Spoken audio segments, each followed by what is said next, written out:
ಧಾರವಾಡ ನಗರದ ಮರಾಠ ಮಂಡಳದ ಭಾರತ್ ಹೈಸ್ಕೂಲ್ ಆವರಣದಲ್ಲಿ ಭಾನುವಾರ ನಡೆದ ಮರಾಠ ವಿದ್ಯಾಪ್ರಸಾರಕ ಮಂಡಳದ ಆಡಳಿತ ಮಂಡಳಿಯ ತ್ರೈವಾರ್ಷಿಕ ಚುನಾವಣೆ ಮತದಾನ ಪ್ರಕ್ರಿಯೆ ಶಾಂತ ರೀತಿಯಿಂದ ನಡೆಯಿತು. ಭಾರತ್ ಹೈಸ್ಕೂಲ್ನಲ್ಲಿ ನಿಗದಿಪಡಿಸಿದ್ದ ಮತಗಟ್ಟೆಗಳ ಮುಂದೆ ಬೆಳಿಗ್ಗೆಯಿಂದಲೇ ಮತ ಚಲಾಯಿಸಲು ಹಿರಿಯರು, ಯುವಕರು ಸರದಿಯಲ್ಲಿ ನಿಂತು ಮತ ಚಲಾಯಿಸಿದರು.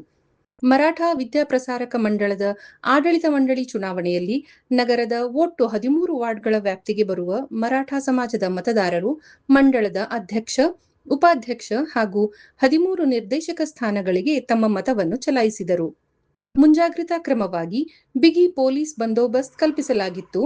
ಸಂಜೆ ಮತದಾನ ಪ್ರಕ್ರಿಯೆ ಮುಗಿದ ನಂತರ ಮತ ಎಣಿಕೆ ಆರಂಭವಾಗಿ ತಡರಾತ್ರಿವರೆಗೂ ನಡೆಯಿತು. ಆಡಳಿತ ಮಂಡಳಿಯ ಚುನಾವಣೆಯಲ್ಲಿ ಅಧ್ಯಕ್ಷರಾಗಿ ಪುನರಾಯ್ಕೆಯಾದ ಮರಾಠ ಸಮಾಜದ ಹಿರಿಯರಾದ ಶ್ರೀ ಮೋಹನ್ ಮೋರೆ ಮತ್ತು ಉಪಾಧ್ಯಕ್ಷರಾಗಿ ಪ್ರಕಾಶ್ ಘಾಟ್ಗೆ ಹಾಗೂ ನಿರ್ದೇಶಕರಾಗಿ ಹಿಂದಿನ ಟೀಮ್ ಮತ್ತೆ ಆಯ್ಕೆಯಾಗಿದೆ.